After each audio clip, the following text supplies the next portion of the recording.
So I was wondering why you think that God is a better grounding than something just like uh, well-being or facts about our biology or psychology, I guess. Like, why can't goodness just be a fact about the natural world, I guess, rather than something supernatural or having to be grounded in God?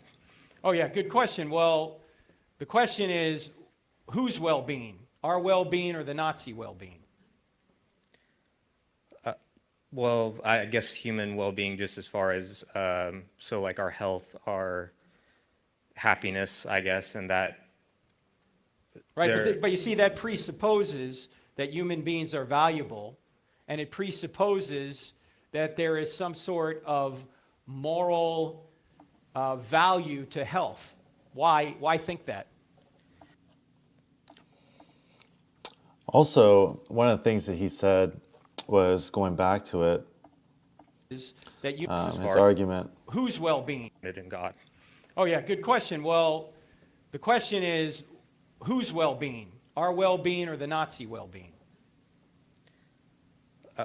Well, I guess human well-being, just as far as so like our health, our happiness, I guess, and that So he's talking about our health or our happiness.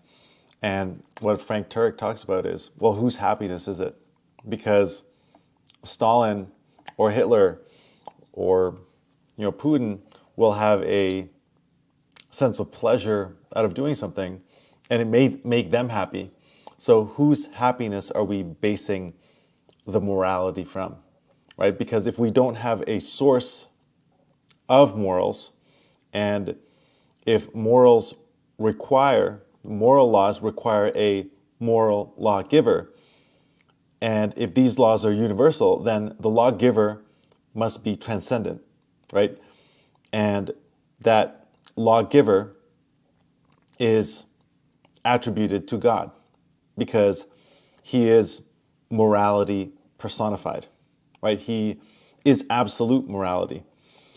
But if our morality is based off of what you feel or what I feel, what makes Hitler happy, what makes Stalin happy versus what makes you happy, then morality really doesn't have a basis, right? Then it's on quicksand because pretty much anybody's morality can be right. So if somebody says, well, I want to eat babies for breakfast, their morality is right.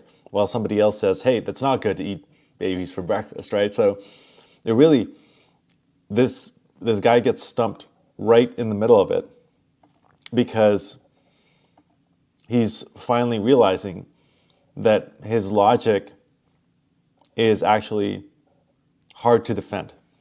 And so let's continue the video. Right, but you see, that presupposes that human beings are valuable, and it presupposes that there is some sort of moral value to health. Why think that? Who said? I mean, if Hitler comes along and he says, I want to make my Aryan race superior by killing you and taking all your stuff, why is that wrong?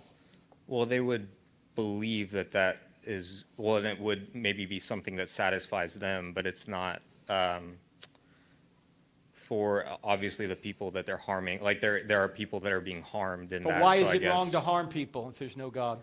Why should I be Oh, consistent with the golden rule when I can take care of myself and take care of my family? Or let me use Stalin, who did that, Yeah. by killing a whole bunch of people to get what I wanted, and then I could die peacefully on my deathbed at the age of 74 with everything I wanted materially in life, taking care of my family. Why is Stalin wrong if there's no God?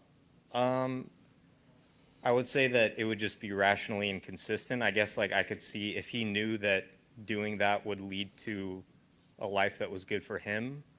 I just don't see how he would have like known that for sure. I guess it just seems like the safest road to living a good life or a happy life would just be one of concern and being kind to others in general. It seemed like that would Right, just but be now you're importing a moral law into this system, right? If it's not irrational for Stalin to say, if I can...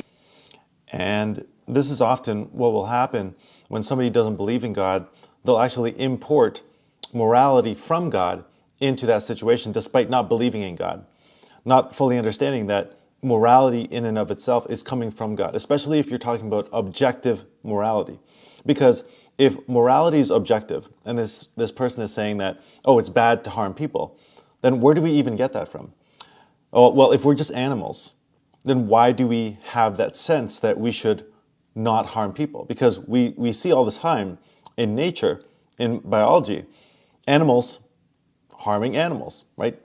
Lions eating wildebeests, right? A cheetah chasing after a deer. And in nature, we just see that as nature.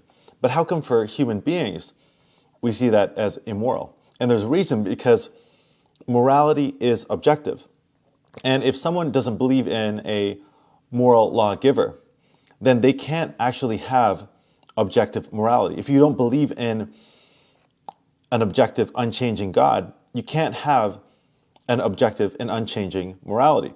The fact is that morality must be grounded in an unchanging source. Otherwise, morality differs from what you think is moral and what the next person thinks is moral. So it needs to come from an unchanging source. And God is that unchanging source. I can get power and kill everybody that gets in my way so I can get what I want. That's not irrational. That's rational. Going back to the golden rule thing, it's like there's like a rational consistency element in that, where it's like, well, okay, so you wouldn't want that done to you, sort of a thing. So why expect? No, I understand that. But if Stalin can get away with doing evil to others but not have anybody do evil to him, why should he not do evil to others to get what he wants? I just would doubt that he would know that he could get away with that, I guess, is the... People get away with it all the time. Well, so now he's talking about accountability, right? So now you're not just talking about morality in an objective sense, morality in an unchanging sense. Now you're talking about morality that is accountable. So he's saying, well, Stalin is doing that because, well, he doesn't know if he can get away with that, right? Well, why is it wrong that I do something wrong? And why is it immoral if I do something knowing that I can get away with it? And if you're talking about accountability now, right? So now we're going to bring accountability into the equation. Let's call it moral accountability. And the concept of moral accountability implies that you're accountable to someone. But if our morality is based off of somebody else's opinion, then we're not accountable to anybody because they don't believe in our morality. And again, this brings us back to objective morality. If there is objective morality, then there is an unchanging source from which that morality comes from. And that which is immutable is God. And when you talk about moral accountability, so now, okay, he's saying, well, he wouldn't do that because he can't get away with it. So we wouldn't speed because the cop car is going to catch us, right? Because we're now accountable to breaking the law or breaking that moral rule. Well, if you're talking about moral accountability, this implies that there is a higher authority, a higher power, which humans are accountable to. And this authority is God. Without God, there is no moral accountability. So Stalin can do whatever he wants. People can do whatever they want. They can rape, pillage, and kill. And as long as they're not accountable to anybody, well, then it's just survival of the fittest. And it actually does not make any logical sense when you think about it. So you cannot apply morality without a moral lawgiver because there is nobody to be accountable to when it comes to morality, because there is no sustaining power. There is no higher authority which we are then accountable to. If you say your truth is your truth and my truth is my truth, and what you say is right is what you say is right, then really atheism or not believing in God has no basis for morality. You cannot even talk about morality unless you first talk about a moral lawgiver that is also unchanging, who has objective morality, and then now who we can have moral accountability to. Okay, so let's try and finish this off here. Well, they do, but I think that's... So if he does get away with it, is that okay? No. So I would say that... Here's the problem. Yeah. I haven't seen any way to get an ought from nature. You can get an is from nature, but you can't get an ought from nature, not physical nature. You don't get morality from biology. That was a brilliant closing statement there when he talks about not being able to get morality out of biology. Because first we talked about the source of our morals, which is God. And then we talked about an objective morality, a grounded morality. And that also comes from an unchanging God, because we can't have something objective. We can't have something outside of ourselves that is truly unbiased, right, from what you think is right, what somebody else thinks is right, without there being an immutable source that is providing that objective morality. And then you talk about moral accountability. So, okay, well, we can do whatever we want as long as we don't get caught. Well, that implies that we should be accountable. And we should be accountable to a higher source, a higher authority, a higher power, which is God. And now we're talking about moral purpose, because as Frank Turek said, you cannot find morality out of biology, right? Biology is just biology. If we're talking about just survival of the fittest, and we're just cosmic dust and we're just an accident, then there is no moral purpose. Okay, so you have moral accountability, but then you also have moral purpose. So if humans were created with a purpose, then our understanding and living according to that purpose, including moral living, morality, objective morality, moral accountability, it would require knowledge of our purpose, of the Creator's intent, which implies a need for God. So if we're to say we even have a moral purpose, then we are in need of a moral God, because you cannot have a moral purpose if we're just some cosmic accident in this world. And then that implies, which atheists cannot argue for, intrinsic human value. Okay? The reason why we have intrinsic human value is because we believe, as followers of Jesus Christ, that we are created in the image of God. So we have this belief that we are imagers of God. We have intrinsic human value. Human life has value. And that's why we can look at nature and we can see a lion killing an antelope. Did I say antelope? A lion killing their prey. Okay? You can see a bear killing a fish, and you would feel no sense of morality. But if you see another human killing another human, you know that that other human has intrinsic value. Why? Because that other human is also an imager of God. They bear the image of God, and you know that deep inside your heart. So there's intrinsic human value. And the roots of intrinsic human value, that humans are created with purpose, moral purpose, and that we are accountable, moral accountability, and that there is an moral objective morality, and is because we have a source for that.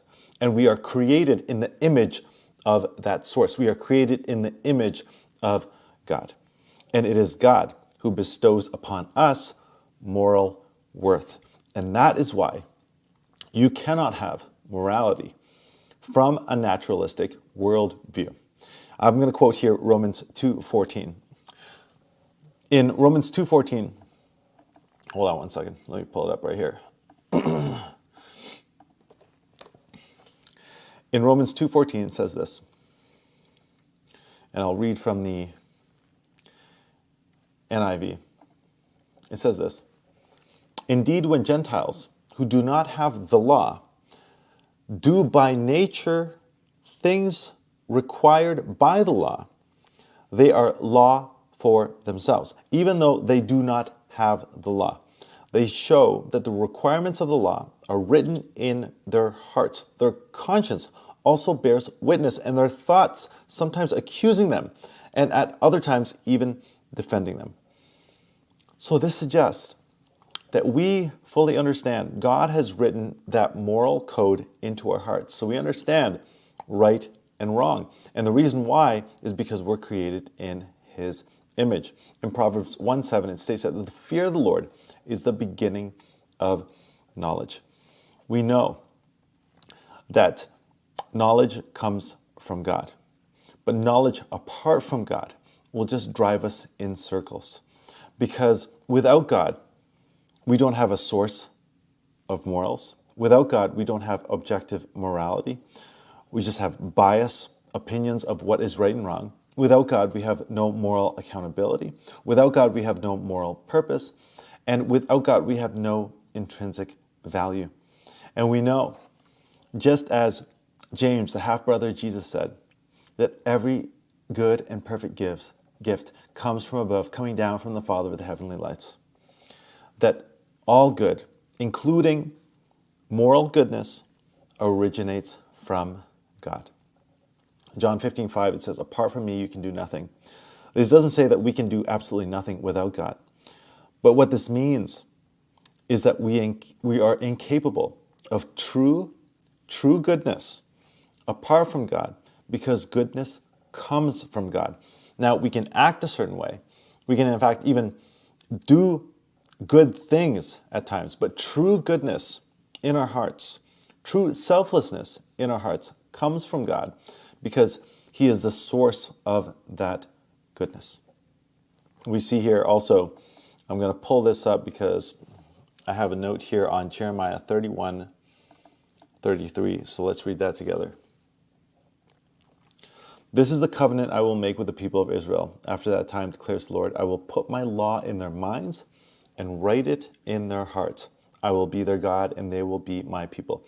And that's why this person gets stumped by Frank Turek, because he's trying to argue for morality that his worldview cannot support. You need a source of those morals. That is God, not people. You need objective morality. That comes from an objective God, not people. You need moral accountability.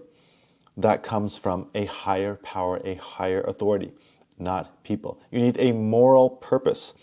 We are created with a purpose.